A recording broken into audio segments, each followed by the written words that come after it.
नमस्कार, मैं श्याम गिरी। आप देख रहे हैं टीएफडी इंडिया नेटवर्क। टीएफडी इंडिया नेटवर्क में आप सभी दर्शकों का स्वागत है। आज होगी नीतीश कुमार की बैठक। क्या होगा नरेंद्र मोदी की तकदीर का फैसला। लेकिन यह बैठक जितना महत्वपूर्ण है और देश की निगाहें जो इस बैठक पर है नीतीश कुमार के, क्योंकि बीते दिन जो नीतीश कुमार के एक्शन रहे उसके अनुसार यह बैठक बहुत अहम हो गया है। लेकिन बिहार के अंदर बहुत तेज हलचल मची हुई है, क्योंकि नीतीश कुमार चुन चुन कर भारतीय जनता पार्टी के सांसदों के ऊपर जो एफआईआर और जांच करा रहे हैं, जिस भड़काऊ भाषण और सांप्रदायिकता को फैलाने के आरोप में, वह भारतीय जनता पार्टी को हिला रहा है। अल्पमत की सरकार है नरेंद्र मोदी की, इस चीज से इंकार नहीं किया जा सकता। अब वह कहते हैं ना, गांव देहातों में जैसा को तैसा, भवानी को भैंसा। अब नीतीश कुमार ने अपना असली रूप दिखाना शुरू कर दिया है और इससे खासे परेशान दिल्ली हिली पड़ी है। जिस तरह गिरिराज सिंह हुए या प्रदीप सिंह हुए या और बाकी कई नेता हैं जो बिहार के, जो सांसद भाजपा के चुन के आए हुए हैं, उनके ऊपर इस तरह भड़काऊ और सांप्रदायिकता को बढ़ावा देने का जो आरोप और एफआईआर दर्ज हुआ है, इसमें तो उनकी सदस्यता भी चली जाएगी। और नीतीश कुमार यह शुरू कर चुके हैं। मोदी जी कुछ बोल नहीं पा रहे हैं। क्यों? क्योंकि मोदी जी ने कहा था कि इस गिरिराज सिंह के यात्रा से हमारा कोई लेना देना नहीं। जब नहीं है तो हो रही है। और जब मोदी जी ने नीतीश कुमार के एमएलसी को, नेता को, अधिकारी को, नजदीक रहने वाले सभी को ईडी के शिकंजे में पकड़ा, तो नीतीश क्यों ना पकड़े? तो इसीलिए मैंने कहा कि जैसा को तैसा और भवानी को भैंसा, यह बहुत सेट बैठता है एकदम। तो नीतीश कुमार इस पर आ गए, उससे बिहार में मच गया हड़कंप। जिस सांप्रदायिकता को, जातिवाद के सांप्रदायिकता को बढ़ावा देने का बात कर रहे थे गिरिराज सिंह, वह बड़बोलापन उनके लिए बहुत भारी पड़ गया। भारतीय जनता पार्टी यह तो कही थी कि उस यात्रा से हमारा कोई लेना देना नहीं है, वह गिरिराज सिंह का निजी यात्रा है। लेकिन इतना भारी पड़ जाएगा यह किसी ने नहीं सोचा था, लेकिन हो गया। लेकिन वही अमेरिका के अंदर से बहुत बुरी खबर आ रही है। अब दर्शक चौंक जाएंगे। 90,000 भारतीय पकड़े गए हैं। 90,000 भारतीय एक महीने के अंदर, जिसमें 40,000 गुजराती हैं जो बिना वीजा का गए हुए हैं। बिना वीजा का रिफ्यूजी किसे कहते हैं? यह देश की हमारी बर्बरता है। प्रधानमंत्री जाते हैं अमेरिका, 2 घंटा भाषण देते हैं, उस 2 घंटे के अंदर 20 लोग पकड़ लिए जाते हैं। और गुजरातियों की संख्या सबसे ज्यादा है। अब समझ में आया कि जो मोदी कह रहे थे कि गुजराती, हमारे देश के लोग तो, हमारे गुजराती लोग तो हमारे स्वागत के लिए खड़े थे। ऐसे लोगों से नारेबाजियां कराई जाती हैं अमेरिका में, और डंका बजाया जाता है कि मेरा डंका बज रहा है। जी नहीं, लोग भाग करके जा रहे हैं अपनी जान बचाने के लिए, अपनी पेट को भरने के लिए जा रहे हैं। यह इससे बदतर और कुछ हमारे देश के लिए हो सकता है क्या? एक बार भी सरकार ने यह कहा क्या कि उन 90,000 भारतीयों के लिए क्या करेगी जो हर महीना पकड़े जा रहे हैं अमेरिका? अमेरिका पोस्ट के अखबारों में यह जो छप रहा है लगातार, अब भी मोदी कहेंगे कि विश्वगुरु हैं, कहें, और वह अंधभक्त तालियां बजाए, थालियां बजाए, थोड़ा नाच गान भी कर ले। मोदी जी कहते हैं कि मुजरा ही कर ले। यह दुर्भाग्य है हमारे देश का कि इतनी गंदी और ओझल राजनीति हमारे देश में हो रही है। लेकिन रेलवे, जो रेलवे से हर कोई सफर करता था, हर कोई अपनी यात्रा करता था। आज उस रेलवे में अगर आपने कोई शिकायत कर दी तो आपको सजा हो जाएगी। आप शिकायत नहीं कर सकते, चेन पुलिंग नहीं कर सकते। ऐसे ही बांद्रा के अंदर मुंबई में भी भगदड़ मच गई ट्रेन को लेकर। हमारे रेल मंत्री अश्विनी वैष्णव जी जो है वह कहते हैं कि 7,000 ट्रेनें हमने तोहफे में दी है, चालू की है। छठ पूजा अच्छा से मनाए, लोग आए और जाए, और ट्रेनों का पता ही नहीं है कि वो 7,000 ट्रेन कौन सी बिल में ढुक गई, कि किसी गुफे में ढुक गई है, कि जमीन फाड़ के अंदर ढुक गई है, कि ऊपर दिखाई नहीं दे रही है, पता ही नहीं चल रहा है। और एसी कंपार्टमेंट में आप दर्शक यह सोचते हैं कि हम एसी में जाएंगे तो आराम से जाएंगे, ना उसमें भीड़ होगी और ना किसी चीज की दिक्कत होगी, और आराम से, गर्मी का मौसम है तो एसी में जाकर के हम सुकून से जाएंगे, या ठंडी के मौसम में भी जाएंगे तो हमें उसमें सुविधाएं मिलेगी, कंबल मिलेगा, तोशक मिलेगा, आराम से जाएंगे। जी नहीं, आपको कुछ भी नहीं मिलेगा तो भी आप शिकायत नहीं कर सकते, और एसी नहीं भी चलेगा तो भी आप शिकायत नहीं कर सकते, आप जेल में डाल दिए जाओगे। ऐसे ही वाराणसी से मथुरा की ट्रेन थी और वाराणसी से लखनऊ होकर के मथुरा गुजरनी थी। ट्रेन नंबर था 13,247। इस ट्रेन के एसी कंपार्टमेंट में एसी बंद हो जाता है, खराब हो जाता है। वहां के कंपार्टमेंट के लोग शिकायत करते हैं, और जब शिकायत करते हैं तो टीटी कंप्लेन लिखता है, और लखनऊ आते आते जब वह लोग का कोई नहीं सुनता तो वह लोग चेन पुलिंग करते हैं, बस वहां से पुलिस पकड़ के और लखनऊ में बंद कर देती है कि कंप्लेन क्यों किया। और अश्विनी वैष्णव कहते हैं कि देश की सुविधा के लिए हमने सब कुछ कर दिया। तो यह जो बर्ताव कि अब ट्रेन से भी जा करके अगर पैसा दीजिए आप, उसके बाद आप भूल जाइए कि भेड़ बकरी का जैसे जाना है आपको या कैसे जाना है, तो किस में जाए। ट्रेन में सुविधा नहीं, ट्रेन उपलब्ध नहीं, सरकार पीठ थपथपा रही है, यानी कि पूरे देश को जुमले में डाल दिया गया है। और आप अपनी व्यवस्था स्वयं कर लीजिए, जैसे बसों में या कहीं लिखा हुआ रहता है कि अपने सामान की सुरक्षा आप स्वयं करें, उसका जिम्मेदार बस नहीं है, बस मालिक नहीं है। तो सफर भी आप जिम्मेदार होंगे, एसी चले या ना चले, सीट मिले या ना मिले, टिकट कंफर्म हो, सीट नहीं मिला तो भी आप चुपचाप बैठे रहिए, आप कंप्लेन नहीं कर सकते। अगर कंप्लेन कर दिए तो फिर आपको जेल के अंदर जाना पड़ेगा। लेकिन इस बीच कौन कटेगा कौन बटेगा? मैंने, याद कीजिए आप दर्शक, बहुत से लोग मुझे ट्रोल किए थे उस वक्त जब मैंने बहराइच को लेकर के यह कहा था कि यह तो अभी एक फोटो तस्वीर खींची गई है, ट्रेलर बहुत भयावह होगा इसका, पिक्चर की तो अभी सोचिए भी मत कि पिक्चर क्या होगा। ट्रेलर जितनी भयावह होगी आप दर्शक सोच नहीं सकेंगे। वह बहराइच एक फोटो सेशन था, सिर्फ एक फोटो कैमरे से खींचा गया था बस।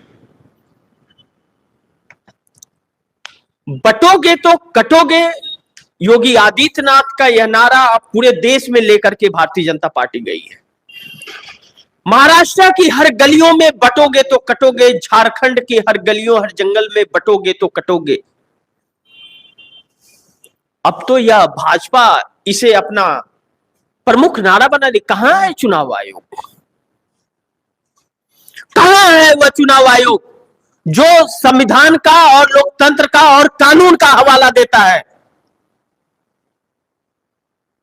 क्योंकि चुनाव आयोग है ही नहीं, वह गांधी जी के 3 बंदर हैं इस देश के अंदर, जो सिर्फ कहते हैं, करते नहीं। करते हैं, ऐसा नहीं कि वो करते नहीं है, बहुत ही कड़े फैसले लेते हैं विपक्ष के खिलाफ, सत्ता के खिलाफ नहीं।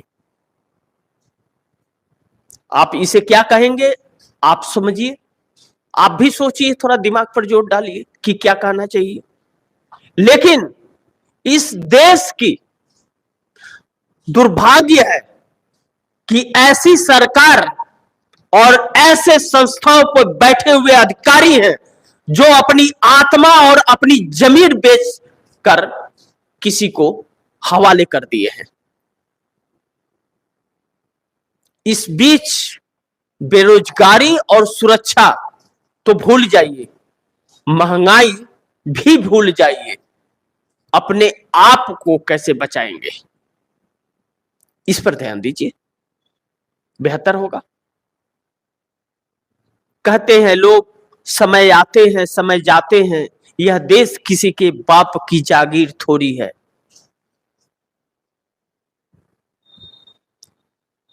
बहुत दिन पहले मैंने अपने प्रोग्राम में एक चीज कही थी कि पंडित जवाहरलाल नेहरू जब पहले प्रधानमंत्री इस देश के हुए तो इस देश में एक सुई भी नहीं था, जो हकीकत है।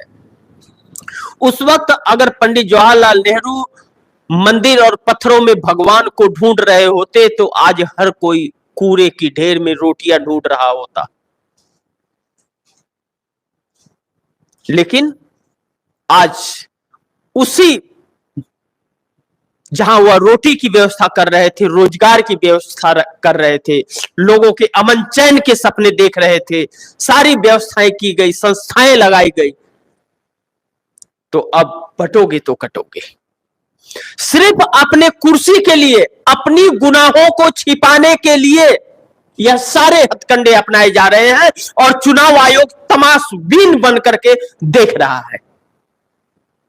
यह दिन भी आएगा, यह तो किसी ने सोचा भी नहीं होगा सपने में कि ऐसे भी दिन आएंगे इस देश के अंदर कि जिस देश की आजादी के लिए हिंदू मुस्लिम सिख ईसाई आपस में हम भाई भाई के नारे लगे थे, वह देश बटोगे तो कटोगे के नारे लगाएगा। यह इनकी असली रूपरेखा है, इन लोगों की, इन नेताओं की रूपरेखा, असली नियत यही है, यही सोच है इनकी।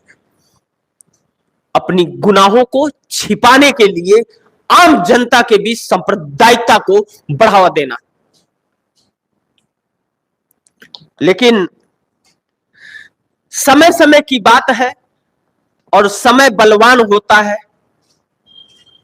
कहते हैं, बुजुर्ग कहा करते थे, न अति बोलता न अति चुप और न अति करता न अति धूप। ज्यादा बोलना भी सही नहीं होता है और ज्यादा चुप रहना भी सही नहीं होता है। जैसे बहुत ज्यादा धूप हो जाए तो तपन और जलन सी होने लगती है, और जब धूप नहीं होता है तो भी बहुत दिक्कत होती है। जैसे ठंड में लोग धूप का इंतजार करते हैं और गर्मी में धूप कम होने की बात करते हैं। तो इन्हीं सब मुद्दों पर आज चर्चा करेंगे हम लोग। 6 पॉइंट्स हैं, मैं आप दर्शकों को बता दूं। पहले नंबर 1, आज नीतीश कुमार की बैठक, क्या होगा बैठक में, क्या होगा फैसला नीतीश का, इस पर चर्चा करेंगे। और नंबर 2 जो करेंगे, झारखंड के चुनाव में फंसा दिया भाजपा को, कैसे जीतेगी भाजपा चुनाव। और नंबर 3 जो करेंगे, 90,000 भारतीय पकड़े गए अमेरिका में, जिसमें 40,000 गुजराती हैं, क्यों। और नंबर 4, रेलवे की शिकायत करोगे तो घसीटे जाओगे, 7,000 ट्रेन देने वाले मंत्री ने क्यों किया बेतुकी बात, इस पर करेंगे। और नंबर 5 जो करेंगे, कौन कटने जा रहा है महाराष्ट्र में और कौन बटने जा रहा है झारखंड में। इन 5 विषयों पे चर्चा करेंगे हम लोग आज, और समय मिला तो छठे नंबर पर भी करेंगे, नहीं तो छठे नंबर का विश्लेषण 11 बजे के प्रोग्राम में करेंगे। तो शुरू करते हैं नंबर 1 से। आज नीतीश कुमार की बैठक, क्या होगा बैठक में, क्या होगा फैसला नीतीश का। इस बैठक की चर्चा और डर, चर्चा पूरे देश में है और डर भाजपाइयों में है। दिल्ली की कुर्सी हिली हुई है, दिल्ली के अंदर मानो तूफान सा आया पड़ा है, एक सदमे में जा रही है।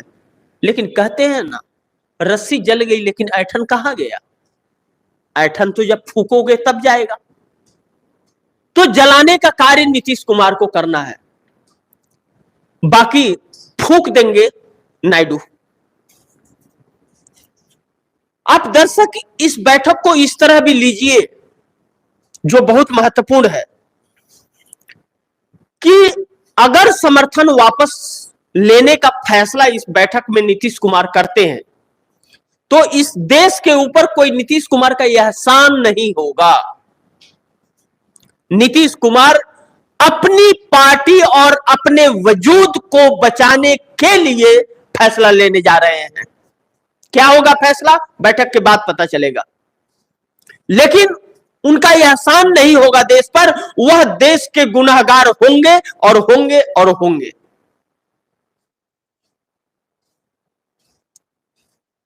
चंद्रबाबू नायडू की लगातार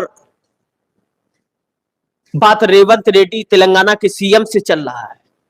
यह भी कहा जा रहा है, खबरें निकल रही है कि नीतीश कुमार की बैठक चंद्रबाबू नायडू की सहमति से हो रहा है, उसमें जो भी फैसला होगा। लेकिन इसमें जो कल रात बड़ी अहम एक बात निकल करके आई है, जो बहुत महत्वपूर्ण है, वह बात कि नीतीश कुमार का कोई बहुत ही खास व्यक्ति गुजरात लॉबी के नंबर 2 से मिला हुआ है। अभी उसका नाम कहना सही नहीं है, बैठक के बात करेंगे जब बैठक समाप्त होगी। और वह नंबर 2 को भरोसा दिया है कि अगर नीतीश कुमार ने कुछ ऐसा फैसला लिया तो टूट कर आप में हम विलय हो जाएंगे। बैठक के बाद पता चलेगा कि असलियत क्या है, इस बैठक में क्या होना है। लेकिन यह एक बहुत अहम बात अंदर से निकल करके आई है, जिसका मैं नाम बिल्कुल नहीं आपको अभी बता सकता, बैठक के बाद बताऊंगा। और वह व्यक्ति नीतीश के बुलाने पर भी नहीं आता, पटना जाता है, मिलता भी नहीं है। और नीतीश कुमार का खास तस्वीरें बहुत आती हैं। नीतीश कुमार जिस बिल का समर्थन नहीं भी करते वह समर्थन कर देता है, जबकि वह व्यक्ति नीतीश कुमार के पार्टी से सांसद है। ऐसी अगर चर्चाएं और बात होने लगे, वही व्यक्ति नरेंद्र मोदी को पानी पी पी करके कोसता था और आज नजदीकी हो गया है। इसलिए भी यह बैठक बहुत अहम हो जा रही है। यह बैठक क्या गुल खिलाएगी, बैठक में पता चलेगा। लेकिन इस बैठक का मुख्य एजेंडा जो है वह फैसले का एजेंडा है। और इसमें जो टीएफडी इंडिया को जो रिपोर्ट्स मिली है अभी तक अंदर से, वह रिपोर्ट यह कहती है कि इस बैठक में सिर्फ चंद मिनटों का है, उसी के ऊपर चर्चा करना है। लेकिन नीतीश कुमार सभी लोगों के मनों को भी टटोलेंगे। इसमें बैठक होना है कि सर्वसम्मति से नीतीश फैसला लेने के लिए अधिकृत किए जाएं कि किसके साथ रहना है, किसके साथ नहीं रहना है। उसके लिए अधिकृत करना है नीतीश कुमार को, सभी सांसद और विधायक और जिला अध्यक्षों को। तो क्या जो गुजरात लॉबी के नंबर 2 व्यक्ति को नीतीश कुमार के खास व्यक्ति ने आश्वासन दिया है कि आप चिंता मत कीजिए, हम आपके साथ हैं, और अगर नीतीश कुमार ने कहा तो हम टूट करके आ जाएंगे, तो कितने लोग टूटे हैं? 2 चीजें आप ध्यान रखिएगा। जब शपथ ग्रहण होने के बाद पार्लियामेंट जिस दिन शुरू हुआ, 11 सांसद, नीतीश कुमार के 12 सांसदों में 11 सांसद नरेंद्र मोदी के साथ फोटो खिंचवाए थे, एक व्यक्ति नहीं था।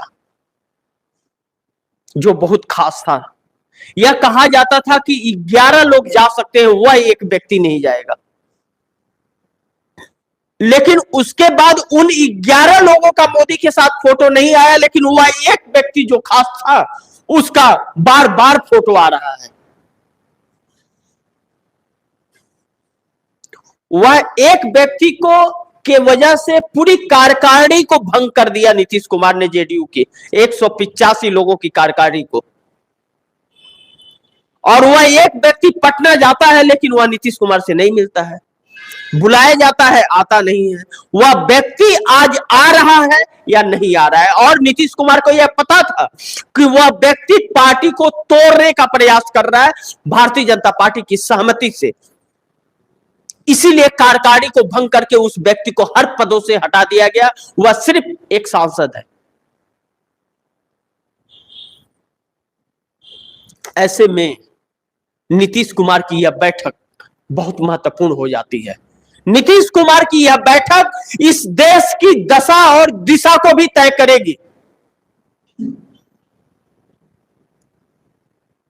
सैयद भाई कमेंट में नाम लिख रहे हैं। मैं सैयद भाई मैं कैसे बोलूं, अभी तो नहीं बोल सकता अधिकृत तौर पर, लेकिन हमारे दर्शक बहुत समझदार हैं।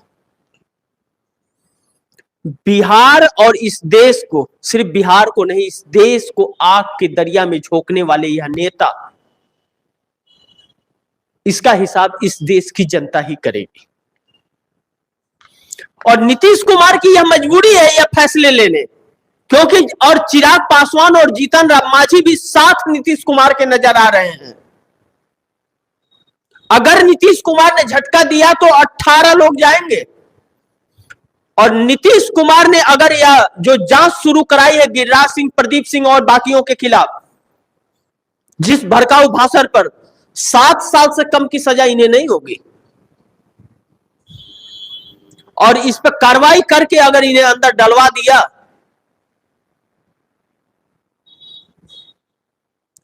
तो देखिएगा आप दर्शक, भारतीय जनता पार्टी कैसे उबाल मारती है, जो दूसरों को गिरफ्तार करती है। जब उसके लोग गिरफ्तार होंगे और सजा जाएगी।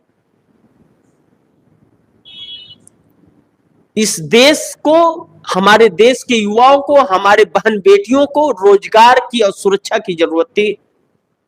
जिस व्यक्ति ने रोजगार के सपने दिखाए, उस व्यक्ति ने उस व्यक्ति को मायूस कर दिया और उसे निर्बल बना दिया।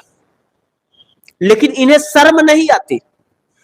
लाज शर्म सब धो पी करके यह नेता अपनी कुर्सी बचा रहे हैं। और नीतीश कुमार भी, उनकी पार्टी टूट रही है, वजूद समाप्त हो रहा है, भाजपा अपना वर्चस्व बना रही है गिरिराज सिंह के जरिए।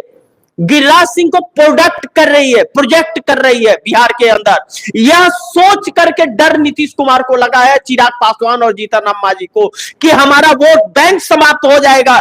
इसलिए नीतीश कुमार यह बैठक और यह फैसला कर रहे हैं, किसी हमारे देश के बहन बेटी और युवाओं के लिए नहीं।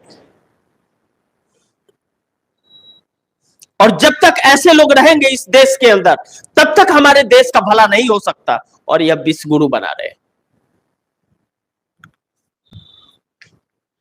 बहरहाल आज बैठक है।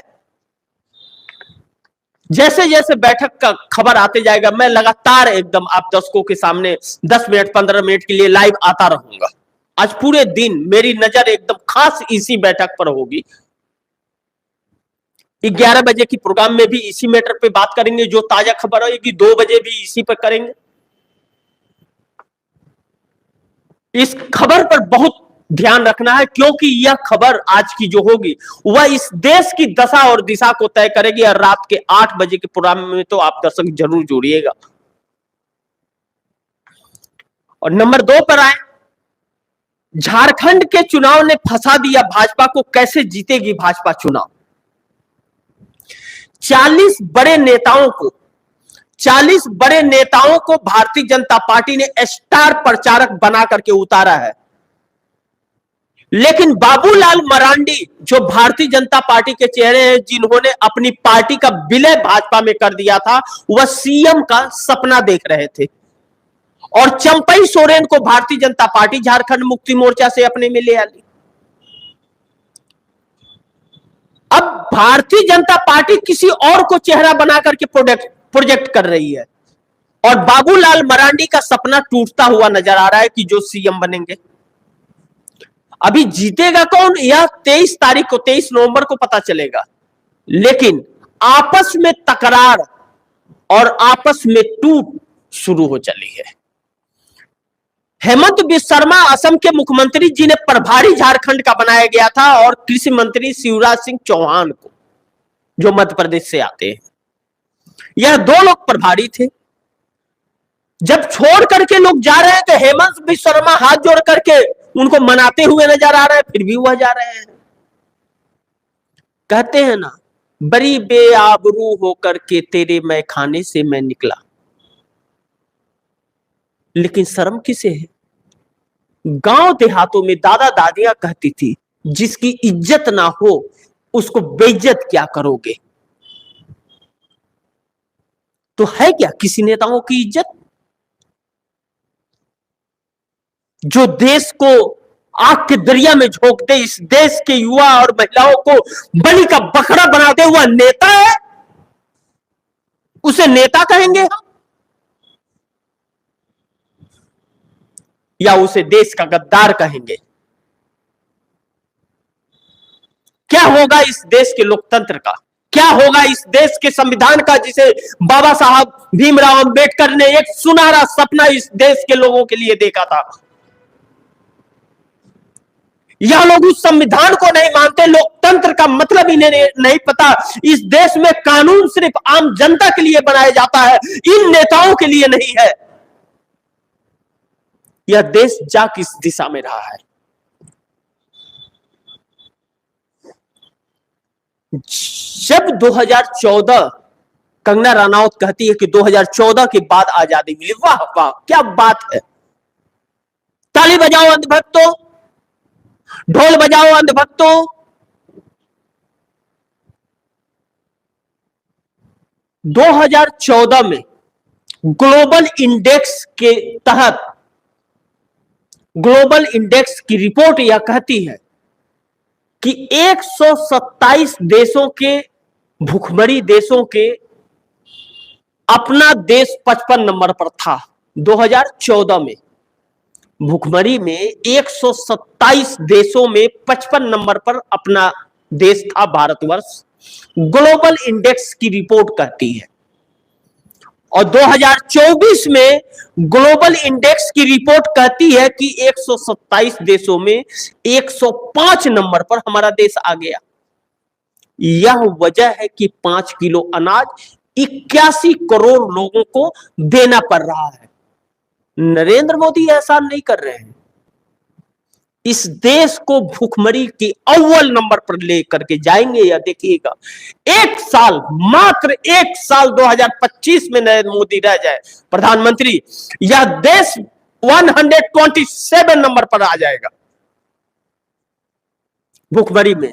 इसके ऊपर कोई स्पेस ही नहीं होगा, इस बाकी सब देश नीचे रहेंगे भूखमरी में। इनकम में नहीं, इनकम में आरबीआई का रिपोर्ट यह कहता है कि प्रति व्यक्ति आय में हमारा देश 139 नंबर पर है, जो बांग्लादेश के भी नीचे। आजादी 14 में मिली है, इस हालात में देश आएगा किसी ने सोचा था? सपने में भी सोचा था क्या? इस देश को शिक्षा और स्वास्थ्य चाहिए था, महंगाई से निजात चाहिए था, रोजगार चाहिए था और सुरक्षा चाहिए थी। लेकिन इस देश को हिंदू और मुस्लिम में डिवाइड किया जा रहा है, जातिवाद में किया जा रहा है। जातिवाद की जरूरत नहीं थी हमें, ऊपर ने इंसान बनाया था, हमने जात और धर्म बना दिया। लेकिन फिर भी हम विश्व गुरु हैं। और झारखंड में भी चल रहा है बटोगे तो कटोगे, महाराष्ट्र में भी चल रहा है बटोगे तो कटोगे। अरे कौन बटेगा और कौन कटेगा? बताएं तो यह नेता कि कौन बटेगा और कौन कटेगा? योगी आदित्यनाथ बताए, प्रधानमंत्री बताए, भाजपा बताए, आरएसएस बताए कि कौन बटेगा और कौन कटेगा। बटना किसको कहते हैं और कटना किसको कहते हैं बताए तो सही। लेकिन नहीं, या अपनी राजनीति रोटी सेकने के लिए, अपनी कुर्सी बचाने के लिए, अपने गुनाहों, अपने चोरी को छिपाने के लिए बांटेंगे भी और काटेंगे भी।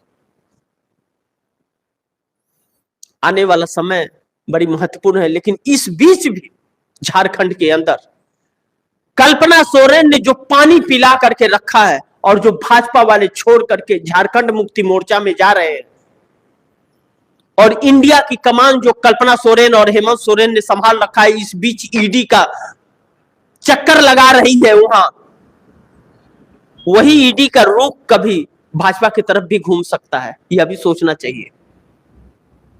लाख चाहे तो क्या होता है, वही होता है जो मंजूरे खुदा होता है। रावण का भी अंत हुआ था ना, जो इतना बलवान और इतना बड़ा पंडित था, विद्वान भी था, विद्वान और बलवान दोनों था, लेकिन प्रभु श्री राम को भी उसकी मौत के बाद जब उसे मार दिए तो लक्ष्मण को उससे ज्ञान लेने के लिए भेजे ना, लक्ष्मण का गुरु बना ना। तभी ने कहा कल करे सो आज कर, आज करे सो अब, पल में प्रलय होगी बहुरी करेगा कब। उस वक्त भी जब लक्ष्मण जाकर के सर के पास खड़े हुए तो डांट करके भगा दिया, तब प्रभु श्री राम ने कहा वह ब्राह्मण और विद्वान है, आप पैरों के पर जाके खड़े हुए। तब पैरों पर खड़े हुए तो हर कोई झुकता है, झुकाने वाला चाहिए। किसानों ने झुकाया ना सरकार को, घुटने के बल लाया ना 56 इंच के सीने वाले को। कहां है वह 56 इंच का सीना, आज सिकड़ा हुआ सा लगता है। हमें ना तो मोदी से कोई दिक्कत है, ना तो राहुल से कोई दिक्कत है, देश की जनता के लिए काम न करने वालों से दिक्कत है, देश की जनता को गुमराह करने वालों से दिक्कत है, सरकार की गंदी नीयत से दिक्कत है, सरकार की गंदी सोच से दिक्कत है हमें। जो 30 लाख सरकारी पदे केंद्र सरकार के नेतृत्व में खाली रहते हुए भी नौकरियां नहीं दी और कर्ज की ढेर पर इस देश को बिठा दिया। जो 2014 में 50 लाख करोड़ रुपए का कर्ज इस देश पर था, 2024 में 205 लाख करोड़ का कर्ज बन गया। तो झारखंड में कौन बढ़ता है कौन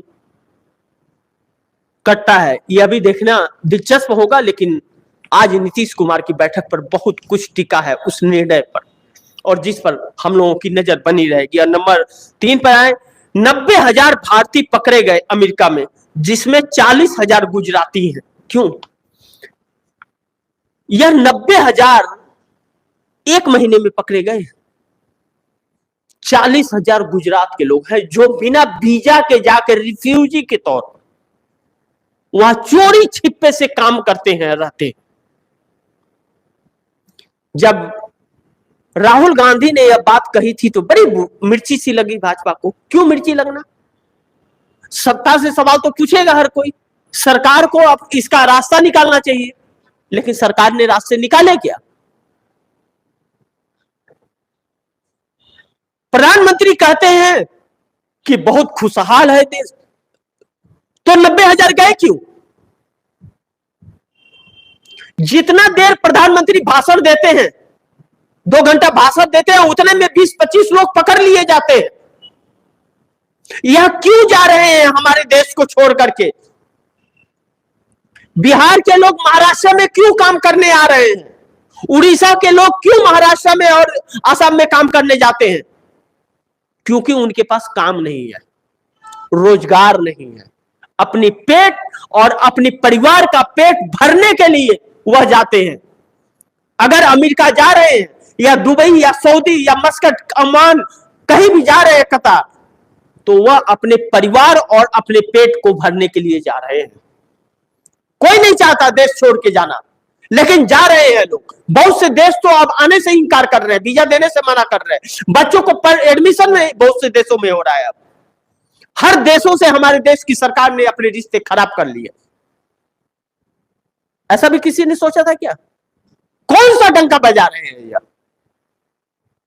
और यहां पे जो डंका बजाता है, अमेरिका में आज वह 90,000 जो महीने में पकड़े जा रहे हैं, उनके अंदर क्या चल रहा होगा? वह तो अपने परिवार के लिए गए थे और चोरी से बिना वीजा का भी गए थे। वह तो पैसे तो बहुत खर्च किए थे, अपने खेत बेच करके गए होंगे। तकरीबन 25-30 लाख के आसपास तो खर्च होता है अमेरिका जाने का, और चोरी छिपे हुए गए हैं। क्या मोदी को उसकी चिंता है? मोदी ने एक बार भी उस पर कुछ बात कही नहीं कही, क्योंकि फर्क ही नहीं पड़ता।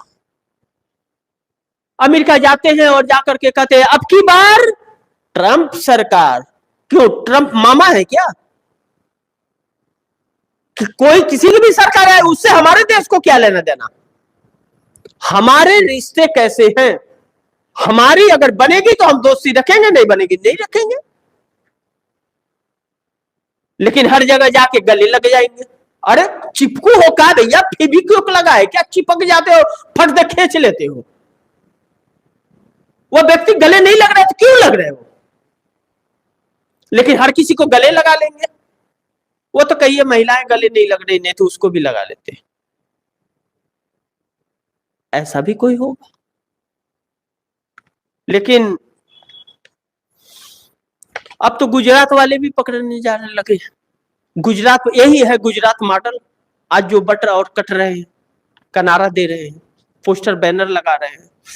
आज कहां है सुप्रीम कोर्ट? सीजीआई भी राज्यसभा सांसद बन के जाएंगे क्या? यह दुर्भाग्य है इस देश का। और नंबर 4, रेलवे की शिकायत करोगे तो घसीटे जाओगे। 7,000 ट्रेन देने वाले मंत्री कहां है आज? अश्विनी वैष्णव रेल मंत्री इस देश के पहले और आखिरी सबसे बेकार रेलवे मंत्री होंगे शायद मेरी नजर में। जो अज्ञानता की प्रतिकाष्ठा को पार कर रहे हैं। कवच लगा दिया इन्होंने ट्रेनों में कि एक ट्रेन दूसरे ट्रेन को देख करके दोनों अपने आप रुक जाएगी, कभी एक्सीडेंट नहीं होगा। वो कवच चला गया कमंडल के अंदर, पता ही नहीं चल रहा है वो कवच कहां है। और अगर आप एसी कंपार्टमेंट में सफर करने की सोच रहे हो और जा रहे हो, और उस कंपार्टमेंट के अंदर एसी बंद हो जाए या कंबल तोशक आपको ना मिले, सुविधाएं ना मिले, तो आप खामोशी से चुपचाप सफर कर लेना। शिकायत करने की जहमत मत दिखाना भैया, वरना आपको जेल के अंदर डाल दिया जाएगा।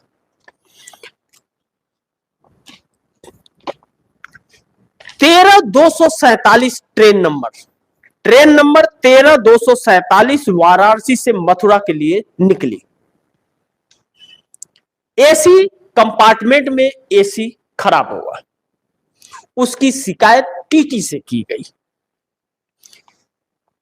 जब वाराणसी से वाया लखनऊ होते हुए मथुरा जाना था उस ट्रेन को, जब वह नहीं सही हुआ तो लोगों ने शिकायत की, और जब उसके बाद भी नहीं हुआ तो लोगों ने चैन पुलिंग कर दी। टीटी के रिपोर्ट पर, शिकायत पर वहां की पुलिस आती है और वहां उस व्यक्ति को पकड़ लेती है जिसने शिकायत की, और पसीने से लथपथ लोग हो रहे थे ट्रेन में, एसी कंपार्टमेंट में बेहाल थे। लेकिन उस एसी को ठीक नहीं कराया गया, उसे गिरफ्तार कर लिया गया और गिरफ्तार करके लखनऊ डाल दिया गया। अश्विनी वैष्णव रेल मंत्री ने बयान दिया कि 7,000 ट्रेनें हमने शुरू की है, तोहफे दिए हैं लोगों को, सुविधा होगी, छठ का पर्व है, कोई भी कहीं से आ सकता है और जा सकता है। और वही बांद्रा टर्मिनल पर भगदड़ मच जाती है, ट्रेन पता ही नहीं रहता है, इस प्लेटफॉर्म से उस प्लेटफॉर्म, 1 नंबर पे है तो 9 नंबर पे जाओ, 9 नंबर पे है तो 2 नंबर पे आओ, 2 नंबर पे है तो 7 नंबर पे जाओ, भगदड़ मची हुई है। ट्रेनें न होने के वजह से। वह 7,000 ट्रेनें कौन सा बिल में ढुक गई? गुजरात चली गई क्या? सब गुजरात में ही छठ पूजा होता है क्या? वह ट्रेनें पता नहीं चली। और अश्विनी वैष्णव रेल मंत्री का इस पर जवाब कि क्यों चैन पुलिंग किया भैया आपने, तो और आदमी क्या करेगा? पैसे या टिकट के रेट बढ़ाते जा रहे हैं,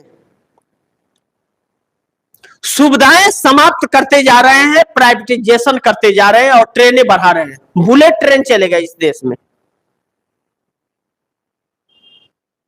बुलेट ट्रेन चलाने की बात हो रही है और जनरल कंपार्टमेंट और स्लीपर और एसी ठीक ही नहीं हो रहा है। टिकट हवाई जहाज का आधा हो गया और हवाई जहाज दे दिया अडानी को। यह इस देश की विकसितता है और ऐसे लोग इस देश को विकसित कर रहे हैं, जो बस से बदतर होती जा रही है। लगातार सीनियर सिटीजनशिप खत्म हो गया, जो बुजुर्गों को सीनियर सिटीजनशिप मिल रहा था। आपको वह दौर यूपीए की गवर्नमेंट की दिलाना चाहूंगा। मनमोहन सिंह के कार्यकाल में लालू प्रसाद यादव रेल मंत्री थे। 5 सालों तक रेलवे का किराया नहीं बढ़ा। 5 सालों तक रेलवे का किराया नहीं बढ़ा और रेलवे फायदे में थी। आज किराया आसमान छू रहा है, रेलवे घाटे में है। उस वक्त स्लीपर क्लास का अगर आपका वेटिंग का टिकट है और आखिरी समय में स्लीपर में अगर खाली नहीं हुआ, एसी में खाली हुआ, तो वह स्लीपर का टिकट आपका थर्ड एसी में कंफर्म हो जाता था। आप थर्ड एसी में सफर करते थे, किराया स्लीपर का ही होता था, अलग से पैसे नहीं देने पड़ते थे। आज तो स्लीपर भी मोहताज हो गए लोग। अब तो वेटिंग पे भी नहीं जा सकोगे आप। यह है इस देश की विकसितता और यही है इस देश के नेताओं की मानसिकता, जिसे आपको विचार करना चाहिए।